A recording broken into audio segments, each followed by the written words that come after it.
DS చేతిలో phone ఉంటే చాలు సీఎం పదవి జస్ట్ మిస్. పీసీసీ అధ్యక్ష పదవి అంటే కాంగ్రెస్ లో సీఎంతో సమానం. ఉమ్మడి ఏపీలో 2 సార్లు ఆ పదవిని చేపట్టిన ప్రత్యేకత ఉన్న నాయకుడు ధర్మపురి శ్రీనివాస్. ఈ 2 సార్లు కాంగ్రెస్ అధికారంలోకి రావడం మరో ప్రత్యేకత. అయితే ఉమ్మడి ఏపీకి సీఎం అయ్యే అవకాశాన్ని కొద్దిలో కోల్పోయారు. నిజామాబాద్ జిల్లాలో బలమైన మున్నూరు కాపు సామాజిక వర్గానికి చెందిన డిఎస్ సమీప బంధువు ఉమ్మడి ఏపీ మాజీ ఆర్థిక మంత్రి అర్గుల రాజారాం అడుగుజాడల్లో కాంగ్రెస్ లోకి వచ్చారు. రాజారాం 1980లోనే ఏపీలో పెద్ద నాయకుడు. ఈయన కూడా సీఎం రేసులో ఉండగా కారు ప్రమాదంలో దుర్మరణం పాలయ్యారు. డిఎస్ వైఎస్ జోడెద్దలు 1989లో డిఎస్ తొలిసారి ఎమ్మెల్యేగా గెలిచిన వెంటనే మంత్రి పదవిని పొందారు. 1994లో ఓటమి పాలైన 1999 నుంచి 1994లో గెలిచారు. కాగా 1999 నుంచి 2004 మధ్య ఉమ్మడి ఏపీలో కాంగ్రెస్ పార్టీ తీవ్ర ఇబ్బందికర పరిస్థితుల్లో ఉండేది. అలాంటి సమయంలో 2004లో పీసీసీ చీఫ్ గా బాధ్యతలు చేపట్టిన డిఎస్ అప్పటి సిఎల్పి నాయకుడు వైఎస్ తో కలిసి పార్టీని అధికారంలోకి తెచ్చారు.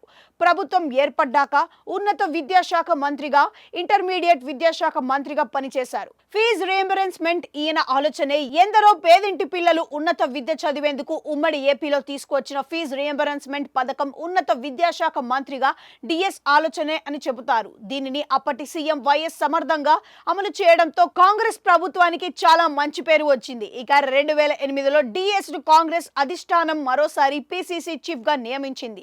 2009 ఎన్నికల్లో వైఎస్ జోడిగా కాంగ్రెస్ ను గెలిపించారు. దీంతో వైఎస్ డిఎస్ జోడెద్దలు అనే పేరు వచ్చింది. సీఎం గా వైఎస్, పీసీసీ చీఫ్ గా డిఎస్ అద్భుత సమన్వయం మరే సీఎం పీసీసీ చీఫ్ కు సాధ్యం కాదనే చెప్పాలి. డిఎస్ చేతిలో ఫోన్ ఉంటే చాలు ఎంతటి సమస్యనైనా పరిష్కరిస్తారు అనే ఈ మాటలన్నది ఎవరో కాదు, దివంగత సీఎం వైఎస్ రాజశేఖర్ రెడ్డి.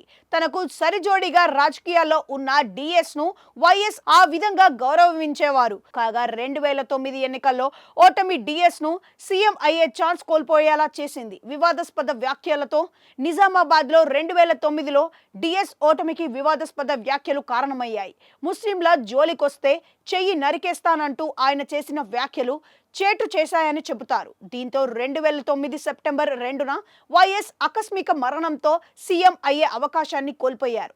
శాసనసభ మండలిలో సభ్యుడు కాకపోవడంతో సీఎం కాలేకపోయాడు. ఆ తర్వాత 2013లో మండలి సభ్యుడు అయినా అప్పటికే ఛాన్స్ చేజారిపోయింది.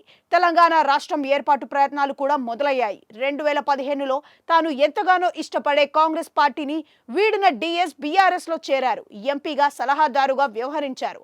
ఆ తర్వాత ఆ పార్టీని వీడారు. కుమారుడు అరవింద్ బీజేపీలో చేరడం డిఎస్ కు కొంత ఇబ్బందికర పరిస్థితి కల్పించింది. అయితే అరవింద్ ఎంపీగా గెలవడంతో డిఎస్ ను మనసులో ఆనందం కలిగిందనే చెబుతారు.